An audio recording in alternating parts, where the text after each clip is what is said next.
O Corinthians fechou um acordo com a Caixa Econômica Federal para pagar a dívida do estádio, que estava em 611 milhões de reais. E não importa como você olha, o acordo simplesmente não faz sentido financeiro. Vamos entender o que aconteceu aqui, porque eu acho que, embora isso seja um escândalo, ele é tão complicado que a maior parte das pessoas não vai nem conseguir entender para ficar adequadamente puto com isso. Sério? Vai começar a obra agora. Eu fiz a introdução, furadeira, é isso?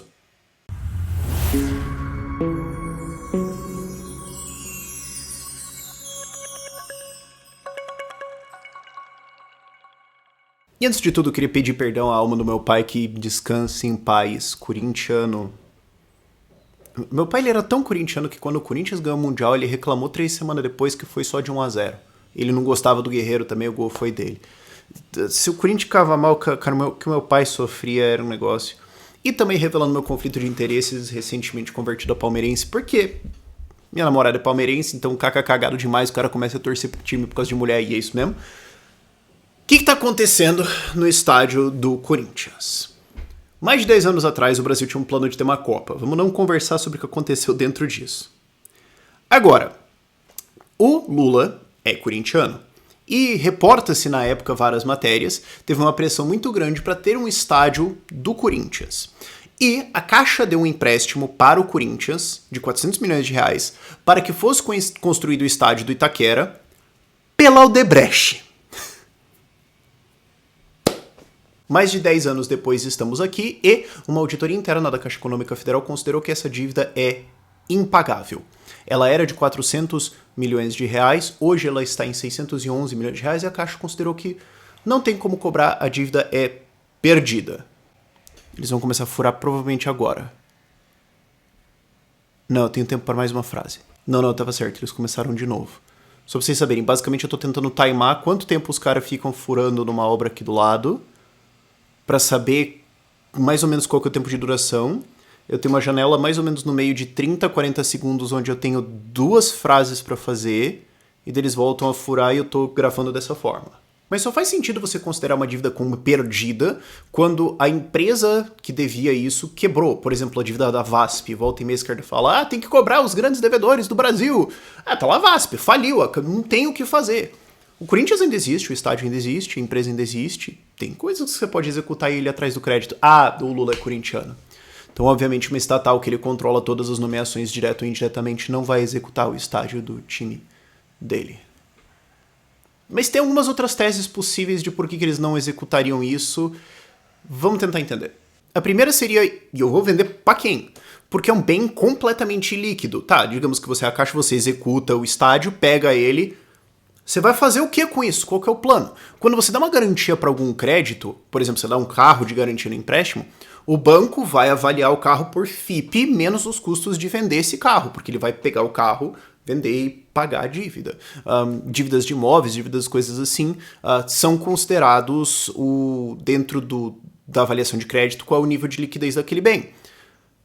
Mas isso só implora a pergunta de se isso é impossível de vender, quem que vai comprar o estádio Palmeiras? Por que você deu o crédito em primeiro lugar, dado que a sua garantia em efeito vale 0? Qual que foi o procedimento técnico por trás de pensar nessa garantia? O Lula é corintiano, tá?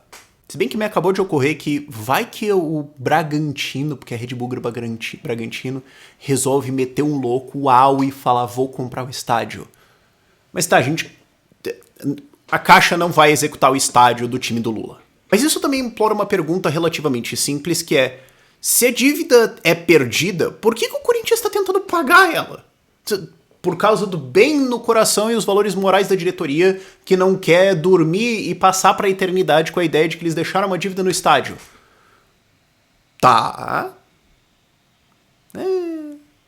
O que nos leva aos termos de negociação para o pagamento à quitação completa da dívida. A dívida hoje é de 611 milhões de reais, 300 milhões vão ser pagos com a cessão de naming rights como uma garantia, e os outros 311 com precatórios. E aí eu acho que eu já perdi a maior parte dos brasileiros. O que é esses naming rights? Bom, 300 milhões de reais da dívida serão pagos com... O Corinthians vendeu o direito de dar o nome do estádio, naming rights, em inglês o direito de nome do estádio, para uma empresa que vai pagar um valor anual, e o que o Corinthians falou é o seguinte, ó, ao invés da empresa pagar para mim, ele paga para a Caixa. Tá, mas quanto? São 20 anos, 15 milhões de reais, com o próximo ajuste vai para 17 milhões de reais, porque ajusta com a inflação e tudo mais. Então, essa empresa vai pagar anualmente, basicamente 20 parcelas de 15 milhões corrigidos para inflação e blá blá blá, para a Caixa Econômica para cobrir a dívida.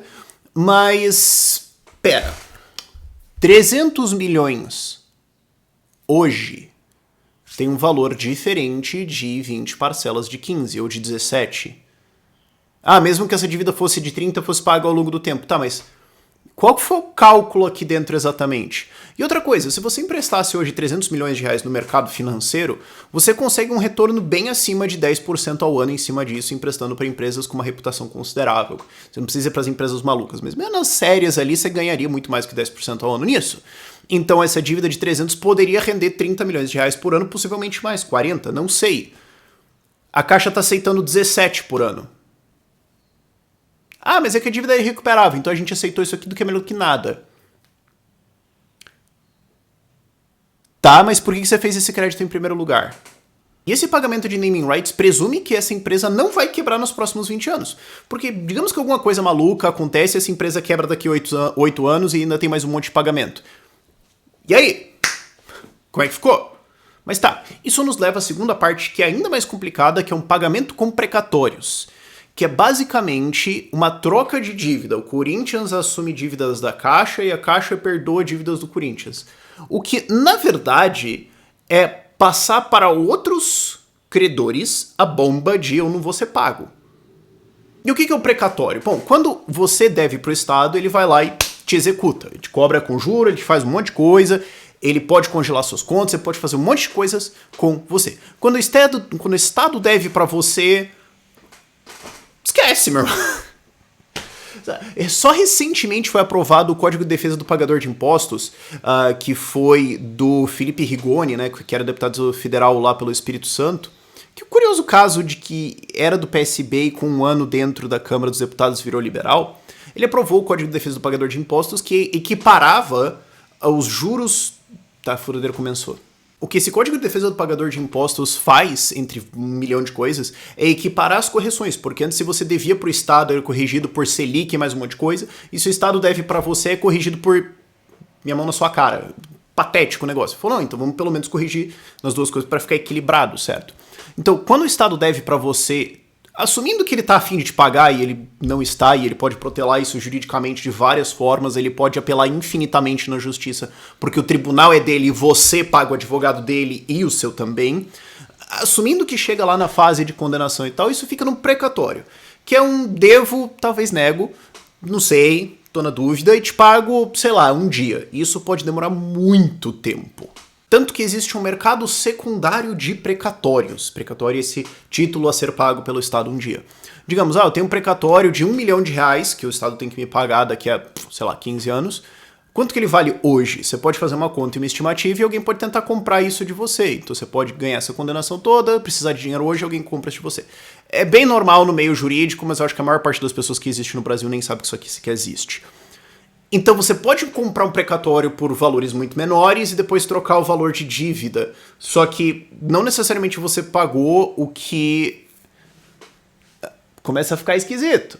Porque a dívida não foi paga. Se bem que você está saldando dívida e tal. Mas não é isso que está sendo feito de devolver precatórios. Não. O Corinthians vai assumir precatórios da Caixa e falar, bom, um dia eu pago. E o valor calculado não foi publicado. Não se sabe porque... Em tese, você imaginaria que ele assumiria todo o resto da dívida em precatórios da Caixa. Mas nada foi publicado de que é exatamente isso.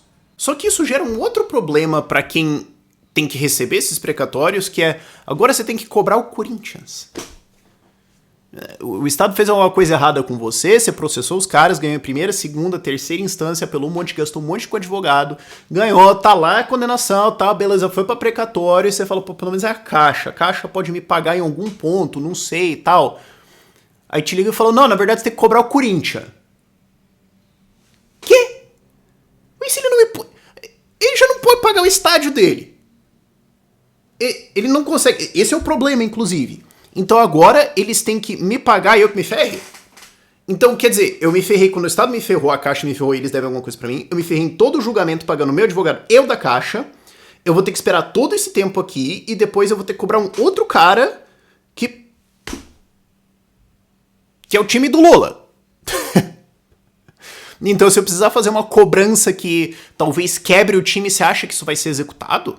E adicionando a cereja do bolo a esse bolo cheio de cerejas de desastre, raiva e consternação, ainda teve direito a dirigente do Corinthians ir visitar o Lula, o que só prova, praticamente prova, que isso aqui tá errado. Porque assim, se você tem uma gestão técnica da Caixa que está olhando para crédito e avaliando as coisas de acordo, você apresenta o plano, bota o Excel lá e fala, é isso que dá, e você negocia.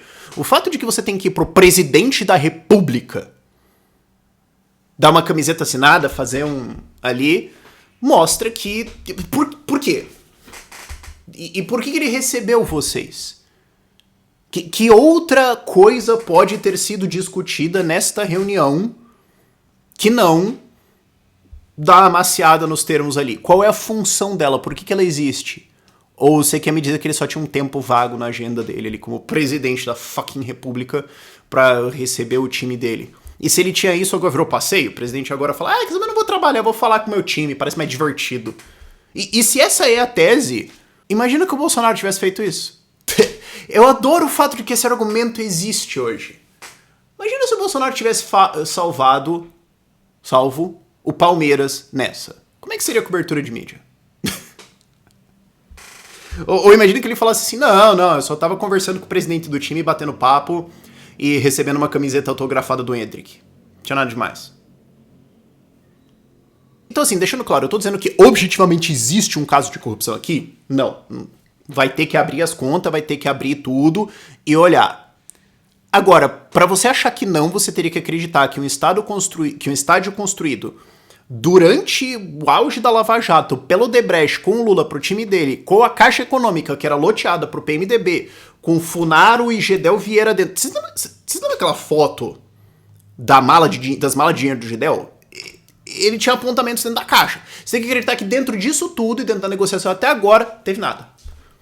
Porque esse seria o melhor caso que você conseguiria fazer. O caso mais absolutamente caridoso que você poderia fazer para a Caixa Econômica não teve nada de errado, de corrupção, nada.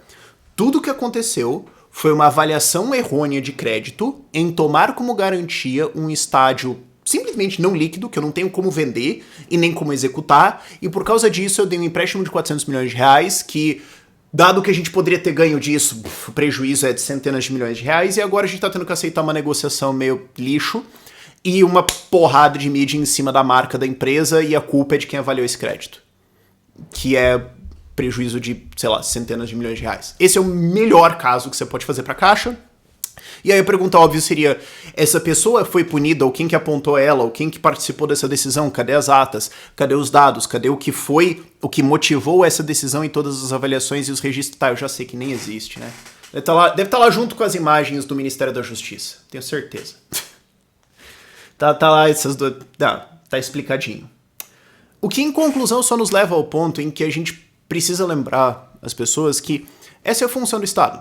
A função do Estado não é prover serviços, educação, saúde, segurança, etc. A função do Estado é roubar dinheiro de pessoas que produzem para transferir esse dinheiro para pessoas que não produzem, para aliados de políticos, para pessoas que querem parasitar você. Todo o resto que ele faz de serviços e tudo mais é para fazer você não prestar muita atenção nisso, ou pelo menos você pensar assim... ele bate em mim, mas pelo menos ele traz sustento pra casa, então, né, pensando bem na avaliação, acho que vale a pena. Não é diferente de um relacionamento abusivo, e o que a gente tá vendo aqui é, no absoluto mínimo, um erro grave, onde centenas de milhões de reais de pagadores de impostos foram pro Corinthians. Mas convenhamos que é meio difícil de acreditar nessa tese, né? Por esse vídeo é isso. Tchau, tchau.